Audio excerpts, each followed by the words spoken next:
అధికారులను కోరేది ఏంటంటే ఏదైతే పెద్దాపురానికి డైవర్షన్ ఉందో అక్కడ అధికారులు ఉండి వాళ్ళకి వెళ్ళవలసిన వరద నీరు వాళ్ళకి వెళ్ళాలి. ఏ విధంగా పంట నీరు వాళ్ళు వాటా మనం ఎలా పంపిస్తున్నామో అలాగే పిఠాపురానికి రావాల్సిన వరద నీరు పిఠాపురానికి రావాలి.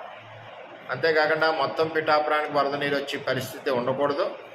అక్కడ మానిటరీ చేయాలని చెప్పి నేను కోరుతా ఉన్నా. ఇదంతా కూడా రైతుల యొక్క విన్నపం. ఈ మానిటరీ చేయకపోవడం వల్ల ఒక్కొక్కసారి ఏమవుతుందంటే వరద నీరంతా పిఠాపురానికి వచ్చి 60,000 ఎకరాలు మునిగిపోయే పరిస్థితి వస్తుంది. అంచేత అటు పెద్దాపురాన్ని మునగకూడదు, ఇటు పిఠాపురాన్ని రైతులు పాడవకూడదు. కాబట్టి వరద నీరు మానిటరీ చేయవలసిన బాధ్యత అధికారులు ఉంది. కాబట్టి ఎక్కడికక్కడ లష్కర్లను పురమాయించి ఇటు పెద్దాపురానికి వెళ్ళవలసిన వరద నీరు పెద్దాపురానికి పంపించాలి, పిఠాపురానికి వెళ్ళి వరద నీరు పిఠాపురానికి పంపించాలి. అంచేత ఆ విధంగా చేయడం వలన రైతు నష్టపోకుండా ఉంటాడని చెప్పి తెలియజేస్తుంది.